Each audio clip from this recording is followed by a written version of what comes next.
Welcome back to the Berg Podcast. Thanks for joining us today. With me today is Ford. Hey, how's it going? And Dan. Hey, everybody. And today we're talking about career trajectories or paths through construction, right? So sort of a follow-up. We talked a couple of weeks ago, recent podcast episode about basically how to get to construction, paths to construction, sort of education versus the straight to the workforce path. And as a follow-up, kind of today thought it would be good to talk about, now that you're here, you made it, what's sort of the career trajectory or the multitude of trajectories that exist? So it was, and let's start at the beginning, right? With coming out of how you get here. And I actually had a really interesting conversation that was relevant to this with Betsy Sterling from Beaver Excavating. And Betsy was talking about in her own life with her kids and her sons in college. And you know, you go out and you preach and say you don't need to go to college, and then your own kids hit that age and it's like, okay, do you go to college? Don't you go to college? And it just made me think the funny irony of the industry is that while we all believe it and we know it and we understand the math, we can all lay it out.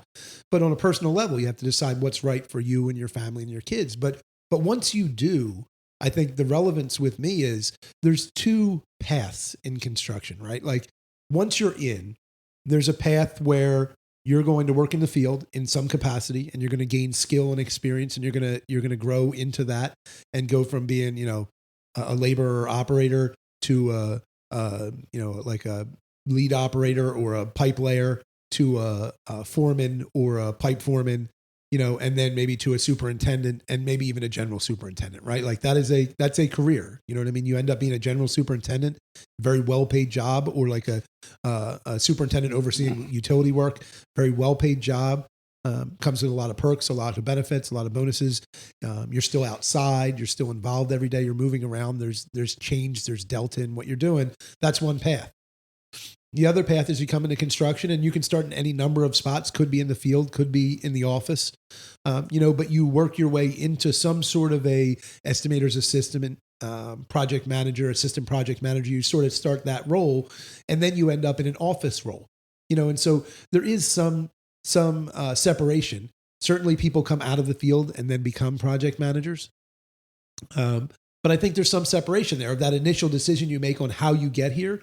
And then once you get here, determining, okay, this is where I am, but where do I want to be, right? Where do I want to be in 10 years sort of thing? If you look out and see, what does that want to be? Do you want to be in the field?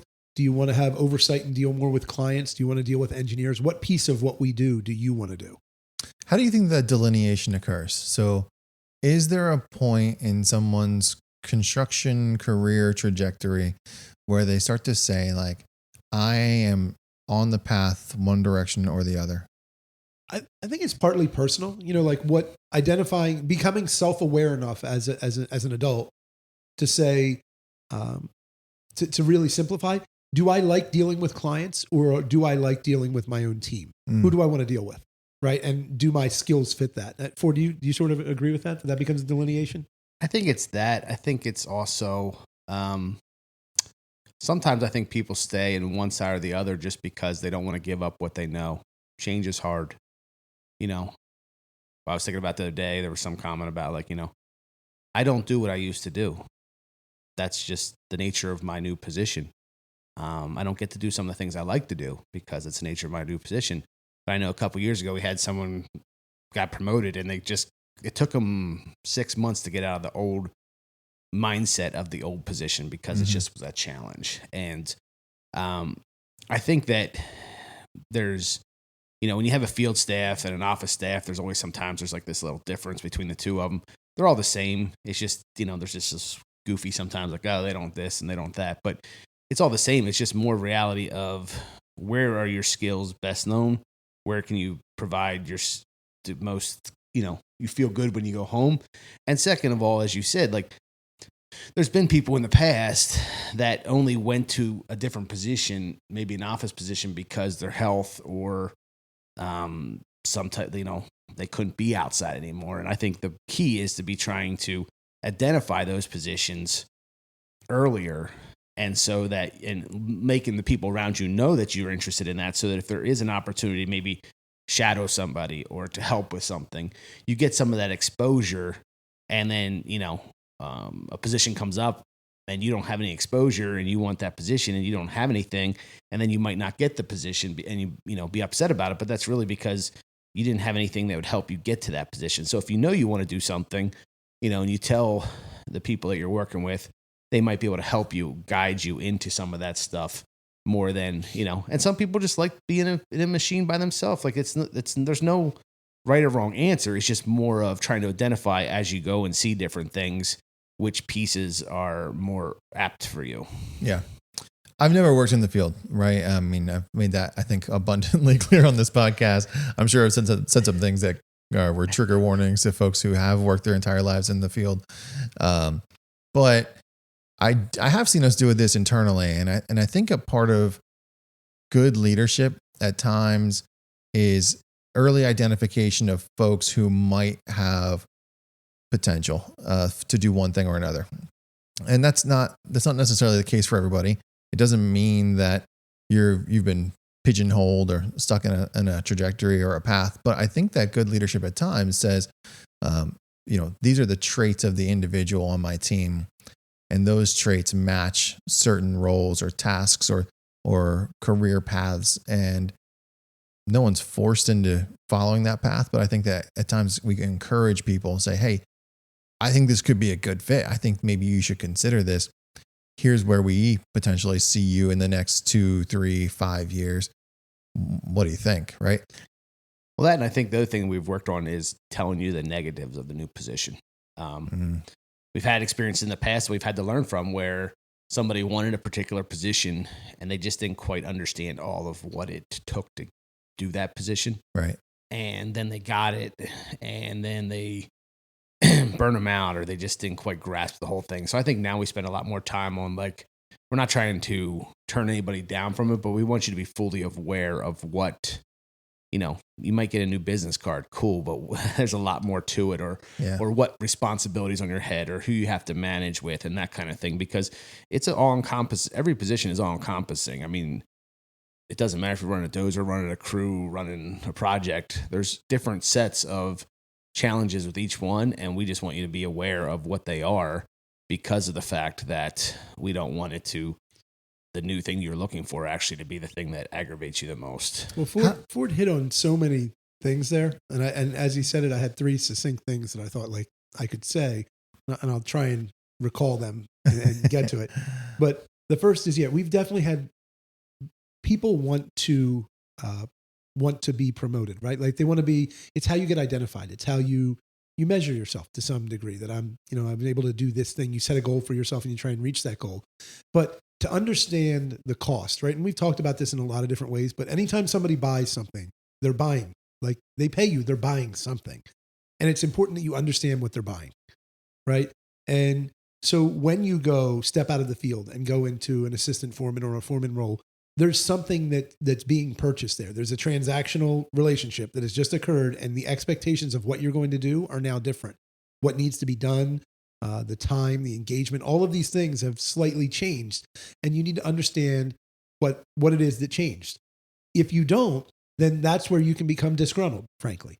And then the other piece is we've had guys who knew exactly what they wanted to do, knew exactly what it would cost, knew exactly what was needed.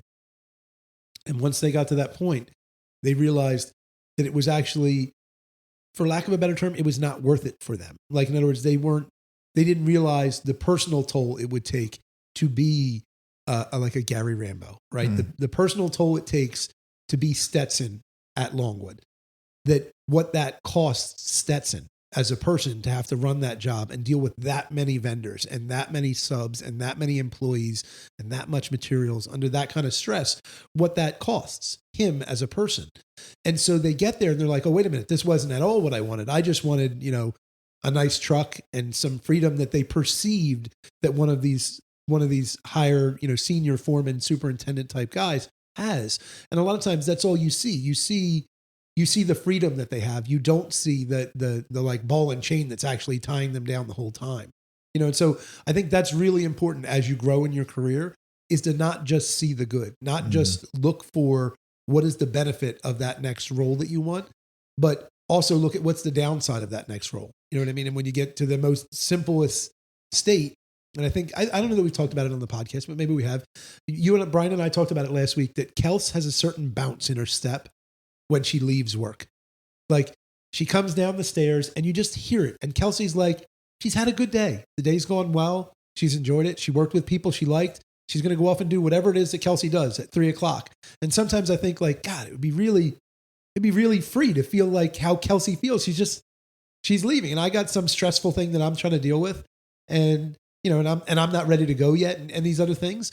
So you got to be mindful of that. When you try and take on more responsibility, there's more responsibility. And so what that is, and none of us know what that responsibility is at most times. I don't know what Kelsey's stressors are unless she tells me. But so I don't want to mean to say that Kelsey's job is stress-free, because it is most certainly not. But what I am saying is the way Kelsey operates, that when she leaves, Kelsey is in a mindset that she's very healthy. And I think I perceive her to be in a healthy mindset leaving work.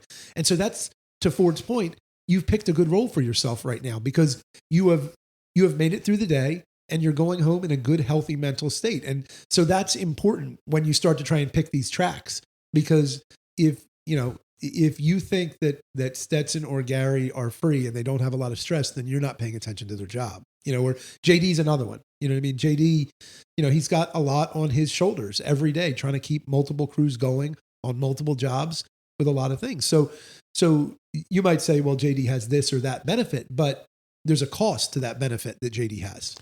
Well, two things. One is, if there's a position you think you want to go towards, get a cup of coffee with someone that's in that position here or somewhere else, and just talk to them for a little bit. Don't ask them for the pluses and the minuses, but just kind of understand it. And the second thing is, we all handle stress differently. And how someone handles stress, challenge, whatever code word you want to put on it, two people might have the exact same thing and they react differently. And when you have a team around you, like, reacting in a certain way can affect the team positively or negatively about that thing. So being able to handle it, and, you know, we always talk about it, know thyself is the most important piece. You know, that's part of this whole thing. If you know that you don't like certain things, okay, well then that you can kind of self-select in or out of a certain position based on how you like to operate. You know what comes to mind is, if we pick positions, right? And you talk, get out of the field and be in the office on the operations side, right? Like, there is not people may not perceive a huge difference between an assistant estimator and an assistant PM, but they are very different. Like, a PM is going to go out and be in a lot of social interactions, trying to manage client relationships. An estimator is going to be in an office trying to put numbers together, to crunch numbers. You know what I mean? So they are very different roles. You know what I mean? An estimator is more akin to an accountant than they are to a project manager. You know what I mean? Now, a project manager has some accounting responsibilities, but they have a social side to it. So, you know, so there's so much that goes into it. And similarly with the field, if you talk about being, an operator versus a foreman, there's that difference again. The foreman may not operate as much as the operator, but the foreman has interaction responsibilities, client facing, that the operator generally doesn't have. Doesn't mean doesn't mean a client won't come up and talk to an operator or a laborer. Doesn't mean that, but it means from a responsibility standpoint, the operator is not responsible for managing our client relationship, where the foreman is. And so those are the sort of things that you got to consider as you try and find your path and find where you belong. And then you can make yourself really valuable at any one of these levels. You know, at any one of the spots in the company, you can be successful financially and in terms of career if you put your mind to it and say, I want to be the best I can at this thing. And usually, when we see the most success, that's what we see. We see a person who's really applying themselves, and then they're looking a couple years out and saying, I want to be this. And it may be an operator who's going to operate for the next 35 years, 40 years of their life, or it may be someone who has the idea that they're going to advance 3 or 4 positions and get to some certain role. But so long as they have a path that they want to achieve, and they focus on how to get there, we believe there's a lot of growth within the industry to do many different things. Yeah, for sure. I think a lot of what you're saying is like skill and proficiency, right? So like someone with a wide variety of skills may move quickly through certain positions. And somebody who is focused on proficiency might be the best version of that position that ever has existed, right? We talk a lot about Greg from an operator standpoint. You know, Greg is a guy who has spent years, decades, like honing his skill and proficiency. Didn't ever like change the skill set by moving to a different position, right? But has been extremely successful, has made a fantastic career out of proficiency, being hyper proficient at the thing he does. Yeah. And I think that there is like kind of a difference there. Like what does your personality more draw you to, right? Do you want to challenge yourself by learning a new skill set, changing the environment, or do you want to challenge yourself by becoming the best version of the thing you're already doing? And both of those, I think at times can sort of like help dictate which direction you're going there. It's not one directional. No, like, it's the other thing that's funny is as you were saying that, I was thinking about a few guys. Ed came to mind. Gary is another one. Actually, there's a few of them. There's been a few of these guys who progressed and got to amazing levels in other companies, and then decided they'd reached a point in their career where they understood the cost of what they were doing, and they wanted to go back to doing the other thing at various levels. You know what I mean? With Ed going all the way back to being an operator, he had a number of different roles, with more responsibility and less operational responsibility in terms of being an operator. But at the end of the day, he realized he wanted to do that thing. He wanted to step back. And we have several guys who have been foreman, superintendent, and decided to say, you know what? I want to finish my career as the thing that I started my career as, a much more experienced version of that. But that thing, I don't need to do this other piece anymore. And that's got to be a freeing feeling too, to be able to select to say, I'm going to do the simpler thing. Not simpler. I'm going to do the thing I started with. I'm going to do the thing you enjoy. Well, I was actually going to think, so last night I started watching a show called The Receivers. It's on Netflix. It's about it follows some of the top receivers in the NFL around, right? And one of them was actually George Kittle, who's not a receiver, he's a tight end.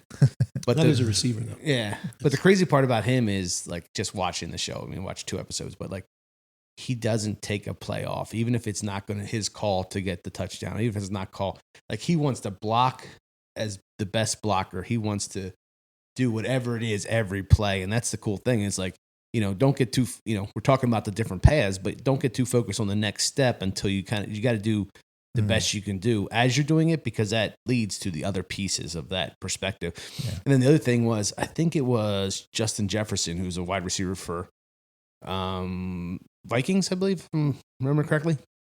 He literally they showed him on an iPad watching the other people, that his competitors, to see what he could do better. Even if you're not doing X, but if you're watching how somebody handles something, maybe to not do it that way the next time, or to, you know what, that was a good way to handle that situation. Just being aware of the situation around you can always be picking up new things to help yourself. Sort of being a student of it, right? I mean, yeah. Well, and even everybody, when you start to get into those sports analogies sort of things, it's, I got you one. You guys usually hit on those. Everybody goes to practice, right? The people that are really great, they practice while you're not practicing. Like, in other words, whether it be Kobe or anybody else, everybody goes to practice. Like, everybody shows up to work. Otherwise, you wouldn't be working. Like, if you don't show up for 3 days, you don't work here anymore. You know what I mean? That's just the truth. That's the nature of it. Sometimes it doesn't take 3 days, but if you don't show up, you're not working. But so just working just gets you to be the status quo. When we really see people that grow and develop, it's because they're honing their craft and their skills, whatever they are, beyond just that piece that they do for 8 to 10 hours a day. And while we're on the sports thing, no one's ever going to see this, but as soon as you said about Kittle, I had seen something, and he's never going to hear this podcast, but one of my friends that I went to high school with, Doug Burnett, was probably the best running back I've ever seen in person. And I've seen running back I've played with, and my siblings have played with 5 running backs that played in the NFL. And I think Doug was better than them. but it just didn't work out. You know, a lot of things have to fall in line. But there was a picture of him somebody sent me that after, I'm old for it. So it's been 35 years. They broke his record for scoring at the high school we went to. Wow. Think about how much the game has changed in 35 years. Offensive. And still nobody could do, not a receiver, not anybody. Nobody could do what he had done. But what triggered me was you said about Kittle, and it's the truth. Kittle makes the most amazing blocks. I like to watch Kittle block people More than catch balls. I mean, he's an amazing receiver. Sure. And once he catches it, he's like a bowling But he ball. finishes the blocks. he Like he just pushes the finishes guy to block. the ground. He won't just like chip him or like, Yeah. do like a Right. wave by. Like he'll like drive the guy into the And that's what ground. triggered my thought was Doug. And there's a lot of funny things. They had funny nicknames, and he was a tiny, jacked sprinter. And he would get to the outside. And we're in Lancaster County. I shouldn't say it this way, but God help you if you were a safety in the middle of the field. He was not staying on the sideline because he knew he could beat you to the end zone. That wasn't what he was going He to do. was looking for you. He was coming for you. And you would physically in a game see safeties trying to, like, almost like one of the movies, like, blow the whistle, blow the whistle. Like, he was coming for you. And as a football player, you have to face up. Like, you're going to have to, if he's so crazy to come at you, you're going to have to try and and he would just obliterate people in the Derrick middle of the Henry field. style. Derrick Henry style. Like he lowers his shoulder and he's coming Earl at Campbell, you. going back in the day, like Yeah. when you said Kittle, like that's what makes those guys fun to work. Is when they say like lunchbox mentality, like they come to work. He's gonna, if Kittle's in for 55 plays, you're gonna get 55. You might get 56 plays worth of work. Yeah. He's gonna hit somebody. Something you said a couple minutes ago. We're circle back a little bit to the Back on track, back on the rails. Yeah, get us back on the rails, Brian. Yeah, but I was thinking about it when you said about guys who, one of you said, guys who think they know what they want to do next, right? They're looking for the next opportunity. And I do think that internally we tend to move people relatively quickly. I think because we're a small company, I think we try and recognize talent quickly when we see it. I think that's probably true of a lot of small businesses. But I think one of the challenges we've had in the last 2 or 3 years here has been guys who think they know what they want next. And we look for a path to get them there that may not be as expedient as they think it should happen. And with the way the job market's been, like someone will give them that title or that pay increase or that new business card before we're sure they're ready. Like we wanted to sort of build the path to get them there. And it's happened a couple of times. And we've had some boomerangs out of it, right? But I've actually, I'm not. We're not going to call any of them out, but I think I've taken to the boomerang idea of it that you are not ready, and I want to give you the opportunity to do this thing, and to be who I believe you can be, who you believe you can be. But you're not ready, so you're going to need to go somewhere else. And actually, they're going to be the trial and error. And as soon as you're ready, you tell me, and then we'll talk, and you can come back because I want you to be that thing too. I just can't. You can't be it right now. And it's definitely something that has happened. I definitely feel the pressure of it from an operational standpoint that we know what you would like to do. yeah, And I want to give you the opportunity. But I think we've done a really good job of identifying those people and trying to train them, provide them the most training we can in this environment and get them ready to where someone else is willing to take the chance. Right. Say, okay, they're ready right now.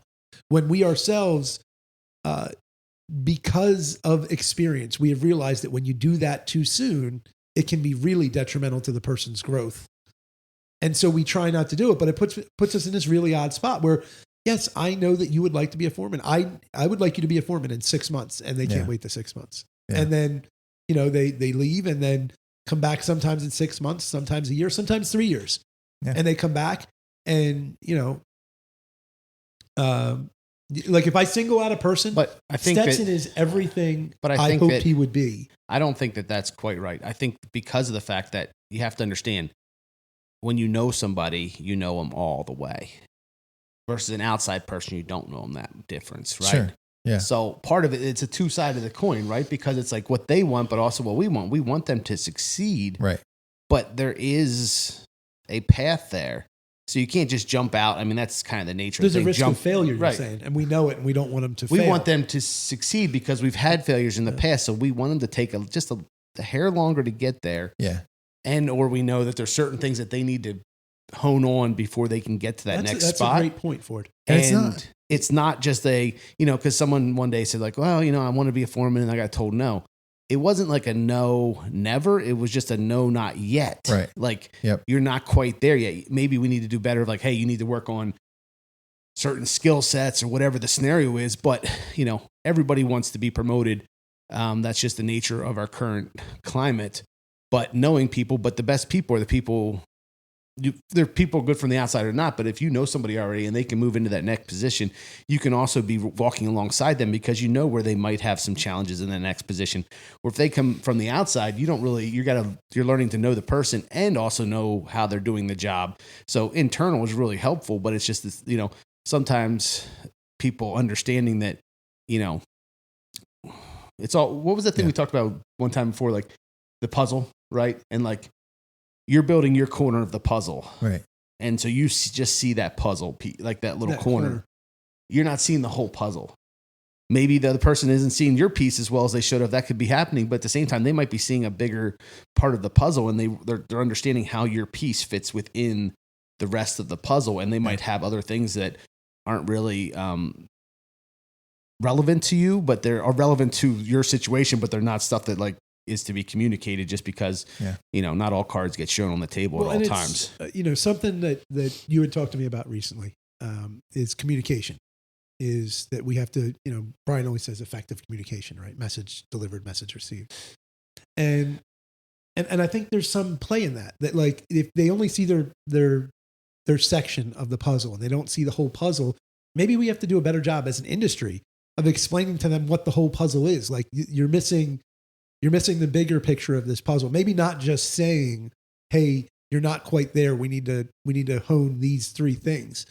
Maybe giving them a better picture of what our idea is. What is the big picture and how do they fit into it? And can we effectively communicate that and be comfortable enough that we're willing to communicate it, but also then effectively communicate it in a way that it's received, that they see the long-term gain. Mm-hmm. But the other thing is honestly, that's a really good point you made, that the other people may not have their best interest at heart. In essence, you didn't say that, but that's what you're saying. What you're saying is because we know them as people, we want them to succeed. So if we know there's a risk of failure, we're going to try and reduce that risk to make it a more likelihood of success. Whereas if you don't know them from the outside, you don't know their weaknesses. You only know what you've been told, and you're going to hope for the best in this labor environment because it's all you can really do. Is if someone comes in and says, I have these skill sets, and you say like, okay, I believe you, because there's not 10 people knocking on the door for one job. There's,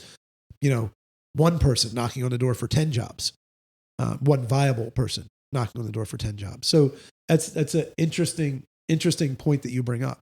And it's not so much like the risk, like I don't think, and maybe I'm misunderstanding what you're saying, but I don't think it's like the risk on our behalf of them not succeeding at a promoted position, but the risk of them not seeing the success that they think they should see immediately.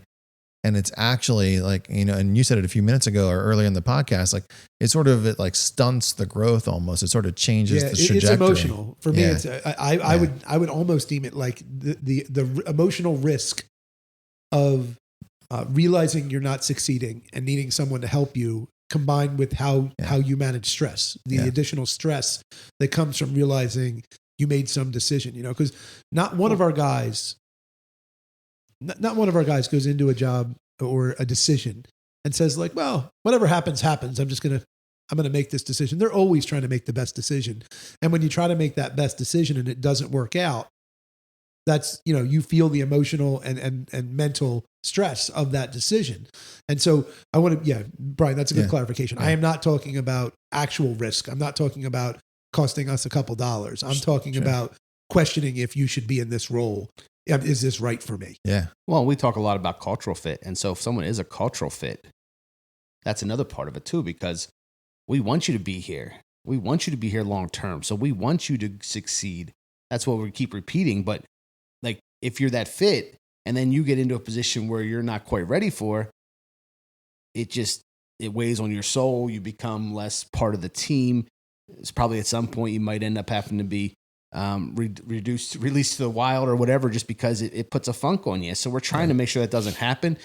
And, that's the thing, trust is the only way to understand that. Yeah. And we have been on both sides of it too, right? You said, or one of you said, like you only know what you know. And we brought in people who weren't the right fit for one reason or another. Maybe they weren't that culture fit. Maybe they didn't have, maybe they embellished or thought their skill sets were a little further advanced than they actually were when they got to site, whatever it might be. So yeah, I think that recognizing talent internally, looking for opportunities to build and grow that talent at the right pace is super, super important to us. And we haven't talked about it at all, but I think another big piece of this is culturally, how do you fit, right? Like, cause and Berg is not the right fit for everybody, but if you're trying to advance in a place where you don't culturally fit, that's not going to work. It doesn't even mean that you couldn't be this role you want to be, but you might not be able to be this role where you are. Yeah. So more and more for me, culture's become so important because it's the backbone of what makes us all row in the same direction. And as long as we're all rowing in the same direction, you can get a little bit off your course, but you're still rowing in the same direction. But when you have a cultural mismatch, you're rowing in the wrong direction or in a different direction or not in the same cadence, and it's just not going to work. Eventually, we're going to have to figure out how to adjust and go in a different direction, either by you as an individual doing it or us as a company identifying it. So that is another piece that we really didn't touch on is wherever you are in the industry or in another industry. If it's not a cultural fit to who you are as a person, then maybe it's not the best place for you to be, because long term that will wear on you. Yeah, for sure. That's probably a good place to wrap it up. I think that that's one of those conversations that we all bring our own perspective to, and maybe somebody listening to this doesn't agree at all, and that's okay. But there are a lot of paths, and I think that taking the time to sort of think through decisions before you leap is typically pretty prudent. So thanks for joining us today, folks. We hope you got something from this, and we hope you join us for another episode.